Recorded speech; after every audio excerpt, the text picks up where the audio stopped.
Hello students. Up to now in unit 1, that is viruses, we covered regarding introduction, history, origin, general account, classification, general characteristic features of viruses, and living and non-living features. In last class we studied regarding the general account, the classification, general characteristic features of viruses, living and non-living features of viruses. Under the classification, we studied plant viruses, invertebrate viruses, vertebrate viruses, and dual host viruses. Under the plant viruses, we seen these viruses infect only the plants. These may again subdivided into bacterial viruses, algal viruses, and fungal viruses. This comes under plant viruses. In case of invertebrate viruses, these infect only invertebrates, that is invertebrate viruses. In third type, that is under the vertebrate viruses, these infect only vertebrate animals. In fourth case, that is in dual host viruses, these viruses affect both in vertebrate and invertebrate viruses, that is the dual host viruses. Again in 1948, Holmes included all these in single order, that is virales. Again these have three suborders, that is Paginae, Phytopaginae and Zoopaginae. Paginae includes the suborder includes bacteriophages, and Phytopaginae includes the suborders viruses that infecting the plants. In third, that is Zoophagia, which includes the viruses that infecting the animals. These we seen in the classification. Whereas in the general characters we studied viruses, these are the ultra microscopic structures. Again these are the acellular structures, means these do not have the cell and cellular structures, hence these are acellular structures, and these are made up of proteins and nucleic acids. These nucleic acids either may be the DNA or RNA, that is deoxyribonuclease or the ribose nucleic acid. These do not show the respiration but shows the metabolism when it come in contact with the host. These are obligate parasites because they only reproduce only in the presence of the specific host cell. These don't possess the ability to reproduce outside the host cell. Again, these are the insensitive to the antibiotics. These we are seen under the general characteristics features of virus. Next we seen regarding the living and non-living features. Under the living features we studied these are made up of nucleic acid and proteins. These nucleic acid either may be a DNA or RNA. These have the antigenic properties. Some of them possesses the enzyme like a lysosome, reverse transcriptase. These produce inside the host cell. These features we seen under the living part. Under the non-living features, these are acellular, that is they do not have the cell and the cellular structure. These are crystallizable, they can crystallize out and filter out. These are insensitive to the antibiotics. These do not show metabolism outside the host cell because these are obligative in nature. This is we seen in living and non-living features. Today we are going to see regarding the structure of viruses. Here, due to the realization of importance of viruses and their simple structure of viruses, the morphology has been studied over the decades and the process has been achieved from the use of several modern techniques. That is, these are the modern techniques we use to study the structure of viruses, that is X-ray, diffraction, immunology, SEM, TEM, biochemical analysis and electron microscopy. First of all, a simple virus particle is often termed as the viron, which we seen in the history part and embryology part, comprising of nucleic acid core of genetic material enclosed within a protein coat. The amount of protein in viruses varies from 60 to 95%. These vary from 60 to 95. This is the range where 60 to 95% of protein is present. That depends on the particular type. Here, how they studied the structure in X-ray diffraction. As we mentioned above, these are the techniques where the X-ray diffraction, immunology, SEM, TEM, biochemical analysis, and electron microscopy. In X-ray, the scattering of X-ray rays by the regularly spaced atoms of a crystal, useful in obtaining information of the structure of the crystal. In X-ray diffraction, we study the structure of the crystal. In the crystal form, we study the structure of the viruses, because these viruses are ultra microscopic in nature. These are very sensitive to the microscope. Hence, we studied in the X-ray diffraction. Under the X-ray diffraction, when they are exposed to the X-ray diffraction, we study the crystalline structure form of the viruses. Under the immunology, here we study the structure and function of viruses with respect to immunology. That is important for designing the effective drugs, vaccines, and immunodiagnostic tools. Here, under the immunology, we give importance designing the effective drugs, vaccines, and the immunodiagnostic tools.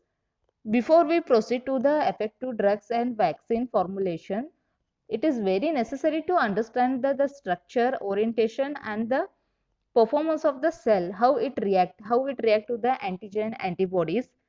So, under the immunology, they study the structure of the viruses. Here, more specifically, studying the structure and functional aspects of key virals, proteins including spikes, nucleoproteins, and proteases is necessary to fully understand the virus attachment, cell entry, virus replication, virus maturation, and immune response to the virus. These are the keys very important to formulate the vaccines, the drugs which affect the viruses. That is the attachment, cell entry, virus replication, virus maturation, and the immune response to the virus, its behavior. It is important to study the viral behavior. That is study under the immunology. Yes, SEM. What is SEM? SEM is scanning electron microscope. SEM, that stands for scanning electron microscope. This reveals information about the sample including external morphology, that is structure, texture, chemical composition, and crystalline structure and orientation. Under the SEM, we are going to see its morphology, that is the external morphology, the chemical composition, and the crystalline structure and its orientation. Under the TEM, TEM stands for transmission electron microscopy. Here the morphology, structure, and orientation. Where the SEM stands for the scanning electron microscope, where TEM stands for the transmission electron microscopy. Next, under the biochemical analysis, we study the detailed analysis of the chemical composition present in the virus. It may be the protein, lipids, any other the biochemical aspect that we study under the biochemical analysis. That is complete the chemical composition of the virus. Based on this, they study the structure of the viruses. Here comes the size. In recent times, the size of virus was determined by using the filtration technique, because they can be crystallized out. Through the crystallization technique, through the collodion membrane of known porosity. But now, with the advancement of technology, ultracentrifugation and electron microscopy are employed. These are used to study the size of the viruses. The size varies from 10 to 300 or sometimes the 400 nanometer. Nm means nanometer. That is 10 raised to minus 9 nanometer. 10 to 300, or in some case it may varies from 300 to 400 nanometer. The smallest viruses are the enteroviruses, which are less than 30 nanometer in diameter. The smallest viruses are enteroviruses, which are less than 30 nanometer in diameter. The largest are the orthopox viruses, measuring about 240 nanometer into the 300 nanometer. 240 nanometer into 300 nanometer, that is approximately 1/10 the size of the red blood cells. that is 240 nanometer into the 300 nanometer, that approximately one tenth the size of the red blood cell. Here the bacteriophages are about 65 into 200 nanometer. Length and breadth, it's 65 into 200 nanometer. This is in the case of bacteriophages. These are regarding the size of the viruses. The smallest one is the enteroviruses, which are less than 30 nanometer in diameter, whereas the largest is the orthopox viruses, measuring 240 into the 300 nanometer. Here the virus structure. The viral structure comprises three main components. Which are they? The first one is the nucleic acid, that is the hereditary material. It may either of the DNA or RNA, that we study the nucleic acid. Second, the capsid. Third one is the envelope. Here we study detail regarding the virus structure. This is the typical virus structure, that is the complex one, where we can see these are envelope protein.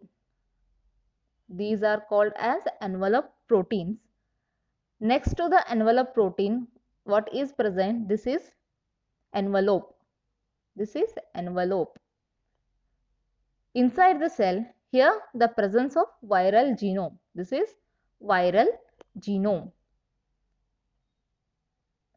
which is enclosed by nucleocapsid. This is enclosed by nucleocapsid. Here the viral genome, that is the nucleic acid, which either may be of the DNA or RNA. This one either may be a DNA or RNA, which is called the viral genome, because that is the hereditary material that infect the bacteria. Next, this is the viral tegument. This one. This is the viral tegument. This is the typical structure of the viruses. The outside is the envelope protein. Next to the envelope protein, the presence of envelope. This envelope which encloses the viral genome. Here the presence of the capsid, that is the nucleocapsid, and the presence of viral tegument. Here first one, that is the nucleic acid. The viruses contain a nucleic acid core of genetic material, which may be DNA or RNA. As I said, the viruses contain a nucleic acid core of genetic material. This genetic material, that is the nucleic acid core. It may be of DNA or RNA. It depends whether DNA may be present or the RNA may be present. DNA, that is the double strand, whereas the RNA, which is the single strand. The viruses containing DNA are termed as deoxyviruses. These viruses which having the DNA as a genetic material, those are called as the deoxyviruses, and those having RNA are termed as riboviruses. Those which are having RNA as their genetic material, they are termed as the riboviruses, whereas which having the DNA as the genetic material, they are termed as the deoxyviruses. Generally, in plants, viruses have single-stranded RNA. Most of the plant viruses have the single-stranded RNA. The animal viruses have either single or double-stranded RNA or double-stranded DNA. These may either have the single or double-stranded RNA or double-stranded DNA. It depends upon the species. Next, in bacterial viruses contain mostly double-stranded DNA, but can also have a single-stranded DNA or RNA. Most of bacterial viruses have double-stranded DNA, but in some exceptional case, you can see the single-stranded DNA or RNA. Most of the insect viruses contain RNA, but only few have DNA. Most of insect viruses contain RNA. In exceptional case, we see the few DNA. Here, the number of nucleotide pairs in a molecules varies from 1000 to 250,000 pairs. Here, the nucleotide pairs in a molecule varies from 1000 to 250,000 pairs, but The number of pairs in a specific viron is always constant. This is important. The number of pairs in a specific viron is always constant. Next comes second, that is the capsid, which is the protein coat. The protein coat is called the capsid. Here the nucleic acid core is enclosed by a protective protein sheet called capsid. What is capsid? The nucleic acid core is enclosed by a protective protein sheet called the capsid. Each capsid consists of several identical protein subunits known as capsomers. What are these capsomers? Each capsid consists of several identical protein subunits known as capsomers. The proteins may be of a single or several types. These proteins of may be single or several types. The number of proteins and the arrangement of capsomers are characteristic feature of viruses and thus can be useful in their identification and classification. The number of proteins and the arrangement of the capsomers. The number of proteins present and the arrangement of the capsomers are the characteristic feature of viruses. Based upon these, they can be classified and identified. The capsomers may be in the form of pentamer or hexamer. Penta, that is 5, hexa, that is 6. In some complex forms, that is example in the influenza and herpes virus, the capsid is covered by an envelope. Here, in the complex forms, these capsids is covered by an envelope. These usually consist of some combination of lipids, proteins and carbohydrates. This envelope is made up of some combination of lipids, proteins and carbohydrates. Envelope of many viruses has projections called spikes. Spikes. These are the viruses which having the projections like which are called spikes responsible for attachment with the host. This spike helps the viruses for the attachment with the host. This is regarding the capsid. Here the envelope. The many viruses have a lipoprotein bilayer that encloses the capsid. Many viruses have a lipoprotein bilayer that encloses the capsid. This layer is called the envelope or glycoprotein coat. This layer is called the envelope or the glycoprotein coat and consists of two lipid layers intercepted with proteins and usually derived from the modified host cell membrane. These consist of two lipid layers. Most of these have the two lipid layers and these are derived from the modified host cell membrane. These are derived from modified host cell, not from its own, that is derived from the host cell.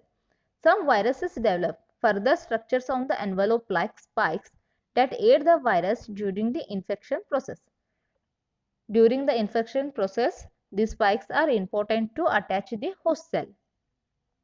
The proteins in the envelope help to attach the cell surface receptor of the host cell as well as fusion and the entry of the viral particle into the host cell. Here, apart from these, the envelope contains matrix proteins that help it is to attach to be a nucleocapsid. This envelope contains the matrix proteins that help it to attach to the nucleocapsid. Enzymes and proteins required in the viral life cycle can also be found in the envelope. These enzymes and proteins which are required for the viral life cycle are found in this envelope. Here we have the different structure of viruses. The first one, the human immunodeficiency virus.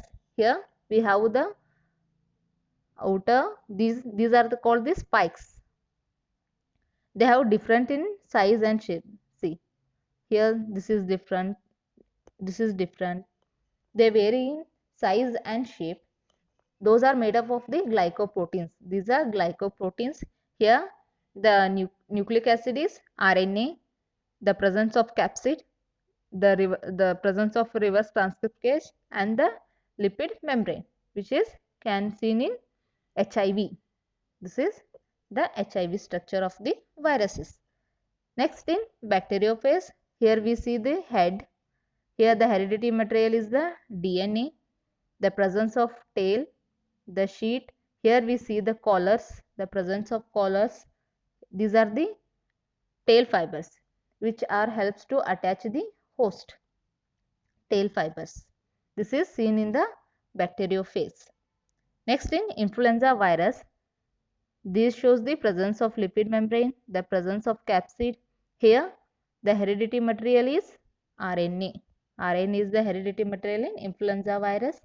Here they also have the glycoproteins, presence of glycoproteins. This is in influenza virus. Next in adenovirus, the genetic material is DNA. These have the capsomers. These are capsomers. The presence of glycoprotein. These are glycoproteins which are called the spikes. This is in case of adenovirus.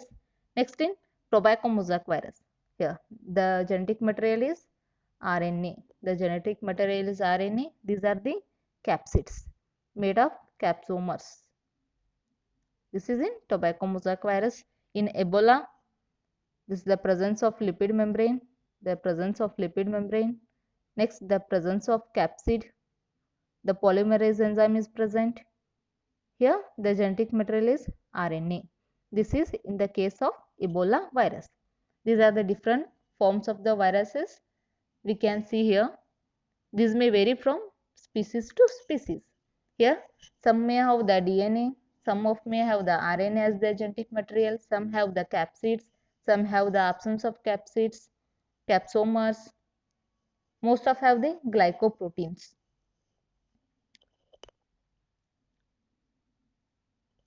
In next class, we are going to see regarding the types of viruses, the different structure of viruses in detail, and the study of the bacteriophage.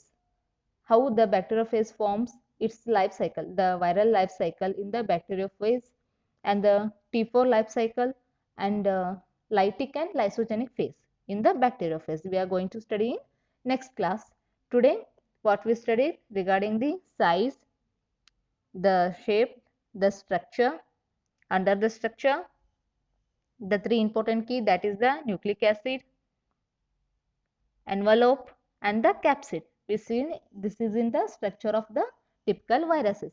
In next class, we see the different types of structure viruses present and the bacteriophage. That is we in the next class. Until, thank you.